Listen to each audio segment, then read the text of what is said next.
ini saya ingin memberi 3 petuah rakyat untuk polisi. Oke, saya tidak merasa mewakili rakyat Indonesia, tapi saya yakin apa yang saya katakan di sini cukup mewakili nurani dan harapan rakyat terhadap polisi.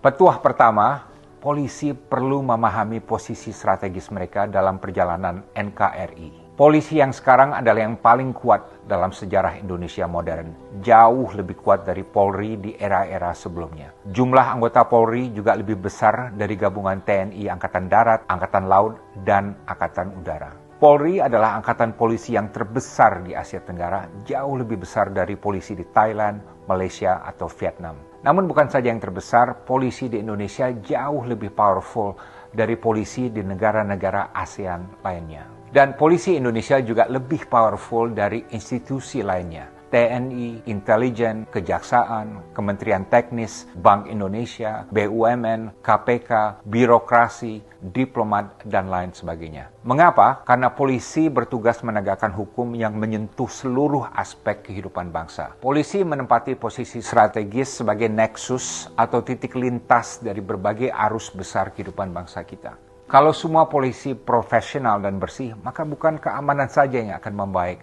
namun juga kesejahteraan akan tumbuh, keadilan akan menguat, demokrasi akan semakin mapan, reformasi akan melaju, kepercayaan publik akan naik, dan NKRI akan semakin kuat.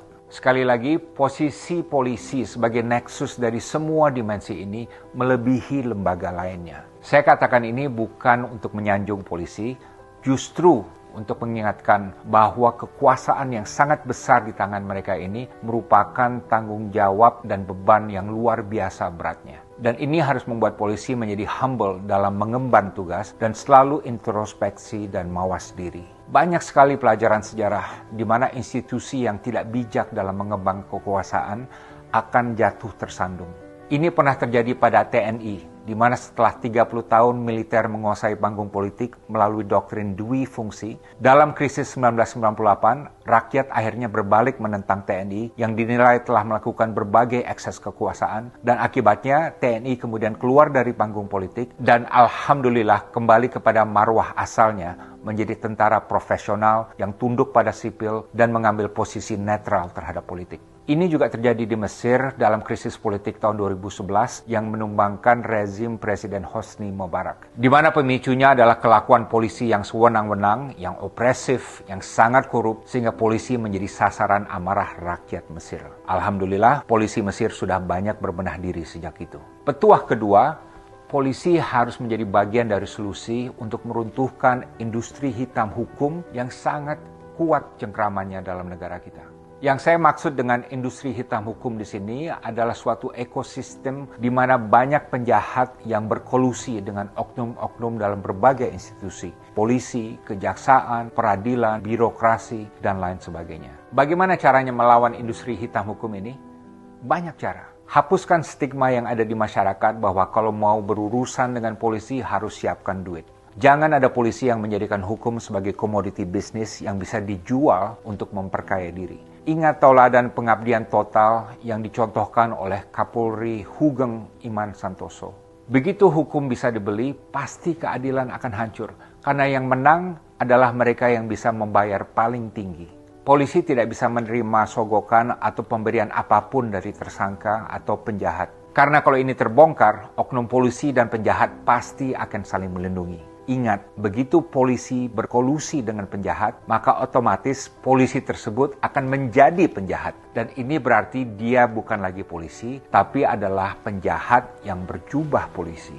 Polisi juga harus mengikis habis praktek korupsi satu unit. Di mana walaupun pemimpin atau anggota dalam satu unit diganti-ganti, namun praktek korupsi dan jual beli hukum terus berlangsung karena merupakan hal yang sudah baku dalam unit tersebut sejak lama. Polisi juga harus mengusut semua kasus sampai tuntas. Jangan kalau ada 10 tersangka misalnya yang diproses hanya 8, sementara sisanya yang 2 dibebaskan oleh oknum yang bisa dibeli. Dalam menangani setiap perkara, tidak boleh ada polisi yang bermain di dua kaki, di mana oknum polisi meminta dan menerima uang dari korban dan juga dari tersangka secara bersamaan. Jangan pula ada polisi yang gemar memelihara kasus untuk jangka waktu yang lama, dengan tujuan oknum polisi tersebut dapat menerima pembayaran dari kedua belah pihak selama mungkin. Polisi juga harus netral dan imun dari politik. Polisi harus peka terhadap politik, tapi tidak boleh berpolitik.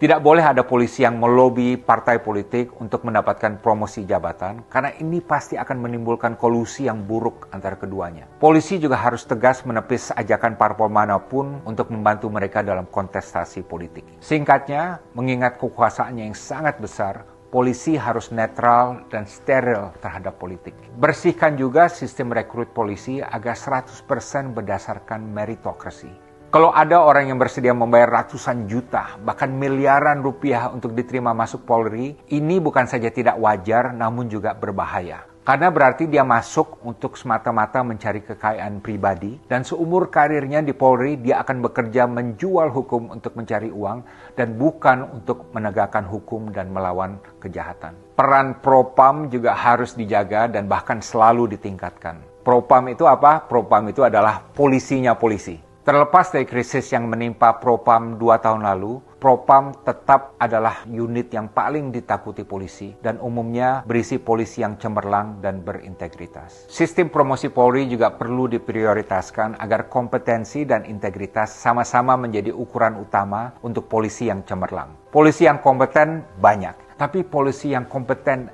dan jujur belum sebanyak itu. Polisi yang mempunyai uang puluhan miliar rupiah dalam rekeningnya, padahal gajinya hanya 20 atau 30 juta rupiah per bulan, ini adalah suatu hal yang tidak wajar. Kecuali ia bisa secara kredibel menjelaskan bahwa hartanya tersebut halal dan dari mana datangnya. Polisi juga harus menerapkan kearifan dalam menegakkan hukum. Polisi harus menjauhkan semua mindset yang otoriter. KUHP yang baru akan berlaku tahun 2026 misalnya, mengandung pasal-pasal yang bisa disalahgunakan sehingga bisa menciptakan situasi sosial yang toksik.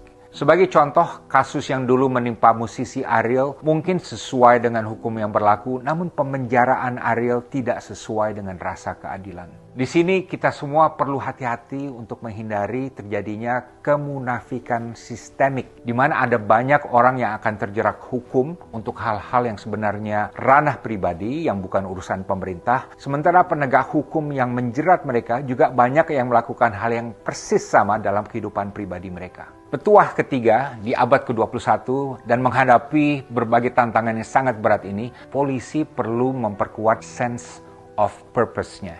Saya sangat apresiasi program presisi yang diluncurkan oleh Kapolri untuk membenahi Polri. Saya ada usulan tambahan. Sebagai rakyat dan sebagai pembayar pajak, saya menganjurkan agar polisi dapat ditanamkan etos kerja dan jati diri sebagai nation builder. Mengingat posisinya sebagai institusi yang paling strategis menentukan keamanan, keadilan, kesejahteraan, dan demokrasi Indonesia.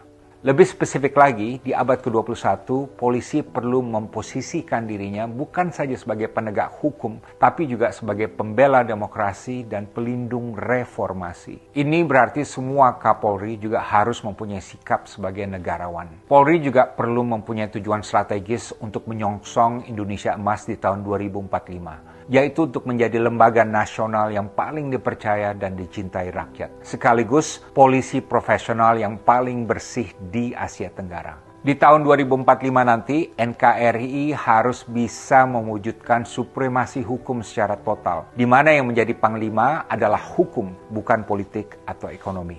Saya paham mungkin banyak orang yang skeptis apakah ini bisa tercapai, namun saya optimis. Lihat saja sektor perbankan kita, yang sebelum Krismon tahun 1997 amburadul, minim peraturan dan minim kredibilitas. Namun setelah dibenahi secara gigih, kini telah berubah menjadi sektor yang paling padat dengan kepatuhan, kepatutan, dan transparansi. Dan semuanya untuk menjaga kepercayaan publik terhadap bank-bank di Indonesia. Hal yang sama juga terjadi pada TNI yang sewaktu gejolak reformasi tahun 1998 sempat babak belur. Namun kemudian TNI berhasil berbenah diri sehingga kembali menjadi salah satu lembaga yang paling dihormati dan dipercaya di Indonesia. Saya yakin kalau dilaksanakan secara serius, sistematis, dan konsisten, Polri dapat mencapai semua hal ini dalam waktu satu generasi ke depan. Demikian 3 petuah rakyat untuk polisi. 1. Setiap polisi harus memahami posisi strategisnya dalam perjalanan NKRI dan harus melihatnya sebagai tanggung jawab yang berat. 2. Polisi harus menjadi bagian dari solusi untuk meruntuhkan industri hitam hukum yang masih merajalela di negara kita.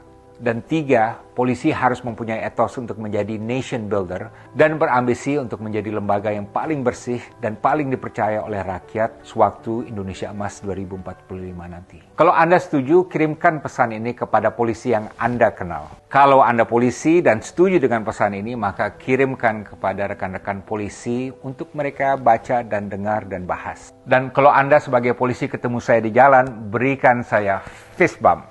Dan boleh juga traktir saya dendeng belado, makanan kesukaan saya. Saya Dino Patijalal, salam Indonesia Emas, salam diplomasi.